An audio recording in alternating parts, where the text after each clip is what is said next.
My wife texted me one night. The girls want company. Don't wait up. Simple, innocent. The kind of text a tired husband barely reads twice. But I already knew who the girls really were. I already had the photo saved on my phone, so I sent it back to her with 3 words. Recognize them? Then I turned off my phone, and I left before she ever came home. What happened next took years to finish, and it started with a man who had nothing left to lose. My name is Caleb Morgan. 3 years ago, I thought I had it all figured out. I had a wife, Rachel. 2 daughters, 7 and 9 years old. A house with a driveway that iced over every winter and a kitchen that always smelled like coffee in the morning. I had a business too. A logistics company I built from nothing with my business partner, Danny. 10 years of sweat poured into that company. 10 years of missed birthdays and late nights that I told myself were worth it. Because I was building something for my girls. From the outside, it looked perfect. Rachel used to joke that we were the annoying couple. The ones who still held hands at the grocery store, who still texted good night even when we were in the same bed. My daughters, Mia and Sophie, thought their dad hung the moon. I coached Mia's soccer team on Saturdays. I braided Sophie's hair before school because Rachel said I did it better. I want you to understand something before this story gets dark. I was not looking for problems. I was not a suspicious husband. I trusted my wife completely. That trust is what made everything that came later cut so deep. The trouble started with money. Not with Rachel, not yet. It started with Danny. One Tuesday morning, I walked into our office and the lights were off. The computers were gone. Danny wasn't answering his phone. By noon, I understood. He had drained the company accounts, nearly everything, and disappeared. No warning, no explanation. Just gone, along with almost every dollar we had saved for payroll, for inventory, for the mortgage on the building we'd just signed a lease renewal for. I remember sitting in my car in the empty parking lot for almost an hour, just staring at the steering wheel. 10 years of work, gone in a weekend. That night, I came home and told Rachel everything. I expected her to be scared, maybe angry. Instead, she just nodded slowly and said, "We'll figure it out." She hugged me. She told me she was proud of how calm I was being. For a moment, I actually believed we'd get through it together, stronger than before. For the first few weeks, that's exactly how it felt. Rachel picked up extra shifts at the hospital where she worked as an administrator. She told me to focus on saving the business, meeting with lawyers, chasing down what money we could recover, trying to keep our 4 remaining employees on payroll. I barely slept. I barely ate. But I told myself it was temporary. Every marriage goes through a hard season. This was ours. Rachel started going out more. At first, it made sense. She said she needed to decompress, that watching me stressed all the time was stressing her out too. She said a coworker named Denise had invited her to some kind of women's night out, a chance to unwind with the girls. I told her to go. I told her she deserved it. I meant it. I never once imagined I should ask who the girls actually were. Looking back now, I can point to the exact night everything shifted. Though at the time, it felt like nothing at all. It was a Thursday. Rachel came home a little after midnight, which wasn't unusual by then. What was unusual was the way she came in. Quiet, careful. She took her shoes off at the door instead of just kicking them across the hallway like she always did. She hung her coat up instead of throwing it on the couch. Small things. The kind of things you'd only notice if you'd been married to someone for 11 years and knew every one of their habits by heart. I was still awake, sitting on the couch with a stack of business papers in front of me. She smiled at me, said she was exhausted, and went straight to bed without asking a single question about my day, which she always did, every single night, no matter how tired she was. I sat there a little while longer, staring at the same invoice for probably 20 minutes without actually reading a word of it. Something felt different. I couldn't explain what.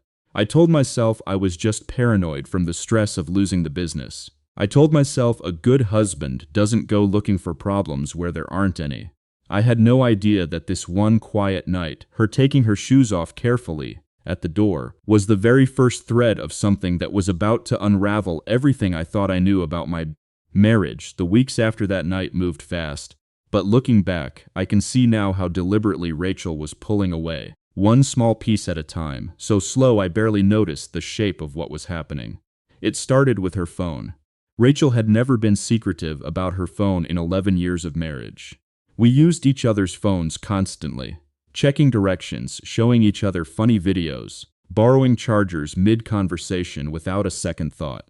Then, one evening, I picked up her phone off the kitchen counter to check the time, and it was locked with a passcode I didn't recognize. "Since when do you lock your phone?" I asked, half joking. She laughed it off. "Work stuff. HIPAA regulations, remember? They're cracking down on us keeping patient info secure." It made sense, actually. She worked in hospital administration. I let it go. But then came the late nights. Not the girls' night late nights. Those I understood. These were different. She started saying she was catching up on paperwork at the office, sometimes until 10, 11 at night. When I offered to bring her dinner one night, she told me not to bother, that she'd already eaten with a colleague. I remember thinking, when did Rachel start eating dinner with colleagues instead of coming home? Then there was the perfume. I noticed it first on a Tuesday. Something floral, expensive smelling. Nothing like the vanilla one she'd worn for years. The one I'd bought her every Christmas because she loved it. When I asked about it, she said Denise had given it to her as a gift. "Just trying something new," she said. A little too quickly, a little too casually. I want to be honest with you. None of these things, on their own, meant anything. A locked phone, a late night, a new perfume. Any one of these, I could explain away. And I did over and over, because the alternative was too painful to consider. My business was falling apart. My daughters needed stability. The last thing I wanted to believe was that my marriage was falling apart too. But the clues kept stacking. And dramatic irony is a cruel thing to live through, because everyone around you can see it before you're ready to. My sister, Angela, was the first person to say something out loud. She came over one Sunday to help me with the girls while I met with a lawyer about the Danny situation. While I was getting ready to leave, she pulled me aside in the kitchen. "Caleb, is everything okay with you and Rachel?" "Why would you ask that?" She hesitated. "I saw her last week, downtown, at that new place on 5th Street, the one with the private lounge upstairs. She was with a group, but, Caleb, she was really laughing, like laughing with someone, a guy. I didn't want to say anything, but it's been bothering me all week. I told my sister she was reading too much into it. I told her Rachel had mentioned going out with coworkers from the hospital. I told her, more than anyone, I told myself, that there was a simple explanation. But that night, after the girls were asleep, I sat in my home office and I did something I'd never done before in 11 years of marriage. I opened our shared bank account and started actually reading the transactions, line by line, instead of just glancing at the balance. That's when I saw it. A charge from a place called the Amber Room. Twice a week, sometimes 3 times, for the last 2 months. Amounts too high for a simple girls' night. Champagne prices, private table prices. I looked it up. It was a members-only lounge downtown. The kind of place with a strict dress code and a waiting list. The kind of place Rachel and I had talked about going to once for our anniversary and decided was too much money for a night out. She'd been going there, multiple nights a week, for 2 months, and she'd never once mentioned its name to me. I sat there with my laptop open, my hands completely still on the keyboard, feeling something cold settle into my chest that I hadn't felt before. Not fear exactly, not yet anger either. Something quieter and heavier than both. I closed the laptop. I didn't confront her that night. I told myself I needed to be sure before I said anything, before I blew up a marriage over a receipt. But deep down, some part of me already knew. I just wasn't ready to say it out loud yet. Not until I had proof I couldn't argue myself out of. I gave myself 1 week. 1 week to find out the truth, quietly, before I said a single word to Rachel. I didn't hire anyone. I didn't need to. I just started paying attention the way I should have been paying attention for months. The following Thursday, Rachel told me the same thing she'd told me a dozen times before. The girls are getting together tonight. Don't wait up. She kissed me on the cheek, grabbed her coat, the same careful way she'd been hanging it up for weeks now, and left around 8. I waited 15 minutes. Then I called my sister, asked her to sit with the girls for a couple hours, and I drove downtown. I parked across the street from the Amber Room, in the shadow of a closed bakery, and I waited. I told myself I'd give it 30 minutes. If nothing happened, I'd go home and let this whole ugly suspicion die quietly, and I'd never bring it up again. 22 minutes in, Rachel's car pulled up. She wasn't alone. A man got out of the passenger side of her car and walked around to open her door for her. A gesture so practiced, so familiar, that it told me everything before anything else did. He was maybe my age, dressed in a way that made it obvious he wasn't struggling the way I currently was. Rachel laughed at something he said, and she touched his arm the way she used to touch mine, back when we were dating, back before 11 years and 2 kids and a stolen company had worn some of that lightness away. I took a photo. My hands were shaking, but I took it. The two of them walking toward the entrance together, her hand resting on his arm, both of them smiling like they didn't have a single thing in the world to hide. I sat in that car for another hour, just staring at the entrance, feeling something inside me go very quiet and very cold. I want to tell you I confronted her that night. I didn't. Instead, I drove home. I paid my sister, thanked her, and told her everything was fine, that I just needed some air. I put my daughters to bed. I sat in my office with that photo open on my phone for a long, long time. Here's what I decided, sitting there in the dark. I was not going to react. I know that might sound strange. Every instinct in me wanted to call her right then, wanted to drive back downtown and drag her out of that lounge by the arm and demand an explanation in front of everyone. But I'd already lost a business to someone who thought I was weak enough to blindside without consequences. I was not about to lose my dignity the same way. Over the next several days, I did something that took every ounce of self-control I had. I acted completely normal. I made breakfast. I braided Sophie's hair. I asked Rachel how her girls' nights were going, and I listened to her lie to my face with a straight expression, filing away every detail for later. I learned his name eventually, Marcus. A man Rachel had met through Denise, who I came to realize was far less involved in these outings than Rachel had claimed. I learned that this had been going on for at least 3 months. I learned that Rachel had been telling him about our financial struggles, laughing with him about how obsessed I'd become with saving the business, the same business that was keeping a roof over our daughters' heads. That last part hurt more than the rest of it combined. I didn't yell. I didn't confront her. I didn't even let my face change when I found out. Instead, I started collecting everything. Screenshots of the bank statements, that photo outside the lounge, dates, times, patterns. Not for revenge in some dramatic sense. I needed it for myself, so that when the moment came, I would know exactly what I was dealing with, and Rachel would have no room left to lie her way out of it. I remember looking at myself in the bathroom mirror one night and thinking, I built a company from nothing once, I can survive this too. But I wasn't ready to act yet, not until I had a plan that would end this the right way, cleanly, legally, and completely on my terms. I just didn't know yet how soon Rachel would hand me the perfect opportunity to use it. I spent the next month building something quiet and careful, the same way I used to build spreadsheets for the business, methodical, patient, no wasted moves. First, I talked to a family lawyer, not to file anything yet, just to understand my position. I learned that in our state, evidence of infidelity wouldn't necessarily affect the financial split of assets, but it could matter for how a judge viewed custody arrangements, especially combined with a pattern of Rachel being absent from the girls' lives several nights a week while claiming she was working or with friends. My lawyer told me plainly, document everything, stay calm, let her be the one who looks reckless, not you. So that's exactly what I did. I started keeping a simple log, dates when Rachel said she was looking late, cross-referenced with her actual schedule from the hospital, which I got legally through shared insurance paperwork. I kept copies of the Amber Room charges. I saved that photo. I even had a short, calm conversation with Denise, who, it turned out, felt guilty enough about covering for Rachel that she quietly confirmed the outings, the drinking, and Marcus's constant presence without me even having to push very hard. Second, I focused on the business. This part mattered more to me than anything involving Rachel.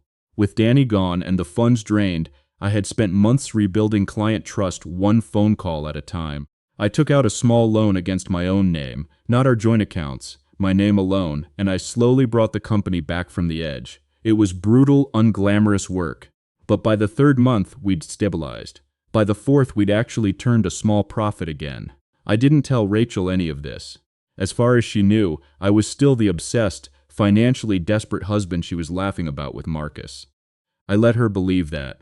It gave me room to work without her paying close attention to what I was actually doing. Third, And this was the part that took the most discipline. I stayed present for my daughters.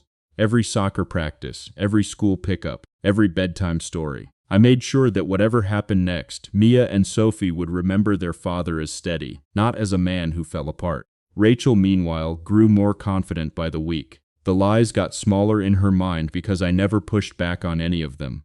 She started being less careful, coming home later, dropping Marcus's name casually in conversation as someone from the girls' group, even once mentioning a weekend trip with Denise and a few others that I already knew from her own hospital schedule. She couldn't have taken with Denise at all, because Denise had been working that entire weekend. She had no idea I was watching, no idea I already had everything I needed. No idea that the calm, quiet husband she thought was too consumed with saving his failing business to notice anything, was in fact seeing everything with perfect clarity. The final piece of my plan was simple, and it wasn't about lawyers or documents at all. It was about timing. I wanted Rachel to reveal herself, publicly, undeniably, in a moment she couldn't spin or explain away later. I wanted her to hand me the ending on her own. I didn't have to wait long. One Thursday evening, my phone buzzed with a text from Rachel. "The girls want company. Don't wait up." I looked at that message for a long moment. Then I opened my photo album and found the picture I'd been carrying for over a month. Rachel and Marcus, walking arm in arm into the amber room, both of them laughing, both of them certain no one was watching. I attached the photo to a text. I typed 3 words. I hit send. Then I turned off my phone completely, packed a small bag, and left the house before she'd ever see it. I found out what happened after I sent that text secondhand. First from Denise, who called my sister in a panic, and later, in far more detail, from Rachel herself, months after the dust had settled. According to Denise, Rachel's phone buzzed while she was sitting at the private table with Marcus and 2 of his friends. She glanced at it, laughing at something someone had said, expecting another mundane text from home. Instead, she saw the photo, herself, Marcus, that unmistakable entrance behind them, and beneath it, 2 words that stripped away every excuse she'd been building for months. "Denise," said Rachel, went pale. She said Rachel excused herself, walked outside, and called the house phone, then my cell, over and over for almost 40 minutes. I didn't answer. I was already checked into a hotel 2 towns over with my daughters, who thought we were simply having a surprise adventure night, complete with room service and a movie. I let Rachel sit with that silence. I think more than anything else in this entire story, that silence is what finally made everything real for her. The next morning, I called my lawyer and officially began the separation process. I didn't do it with anger. I did it with the same calm, methodical energy I'd used to rebuild my business. I had the documentation. I had the pattern of dishonesty. I had witnesses. Rachel had nothing but a story that no longer held together. When she finally reached me, she tried everything. Tears, anger, then tears again. She told me it wasn't what it looked like, even though the photo made it very clear what it looked like. She told me I'd changed during the business collapse, that I'd become distant, that she'd felt alone. Maybe some of that held a grain of truth. Marriages are rarely simple, and I won't pretend I was a perfect husband during the hardest year of my life. But there's a difference between feeling alone and choosing to lie for months, laughing with someone else about the man who was breaking his back, trying to hold their family together. The divorce process took almost a year. It wasn't dramatic in the way people expect. No screaming matches, no public scenes. I stayed calm through every mediation session, every document, every conversation about custody. The judge granted me primary custody of Mia and Sophie, largely because of the documented pattern of Rachel's absences and instability during that period, paired with my consistent presence at every school event, every doctor's appointment, every bedtime. Rachel tried, for a while, to paint me publicly as the villain, the husband so consumed by his failing business that he drove her away. A few people believed her. Most didn't, especially once Denise quietly confirmed the truth to anyone who asked. As for Marcus, once the divorce became public and messy, once he realized Rachel came with financial uncertainty rather than the exciting escape she'd painted herself as, he disappeared from her life almost as quickly as he'd entered it. I heard, through mutual acquaintances, that he'd been doing the exact same thing with someone else the entire time he was with Rachel. She'd been the other woman in a triangle she thought she controlled. I threw myself into rebuilding. The business fully recovered within 2 years, and by the third, we'd expanded into 2 neighboring states. I hired good people. I paid them well. I made sure nothing that happened with Danny could ever happen again.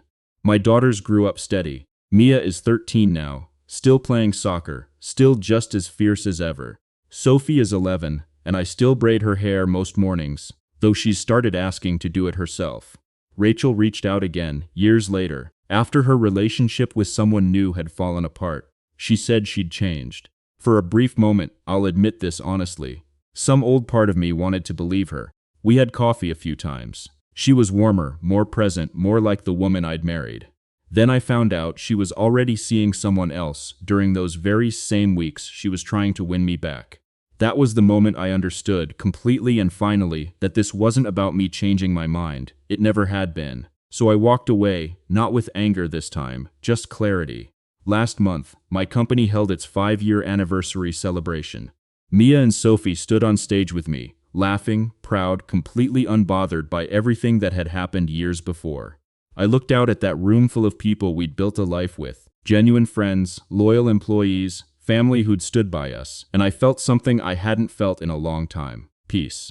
I heard from a mutual friend that Rachel was there that night too, standing near the back of the room, watching quietly from a distance, watching the family and the life that she once had every chance to keep, and chose to walk away from instead. Sometimes the most satisfying ending isn't watching someone get destroyed. It's watching them finally receive the bill for everything they broke, and realizing there's no one left willing to pay it for them. That's all for today on Cheating Lady Files. Like, subscribe, and tell me in the comments, would you have walked away this calmly?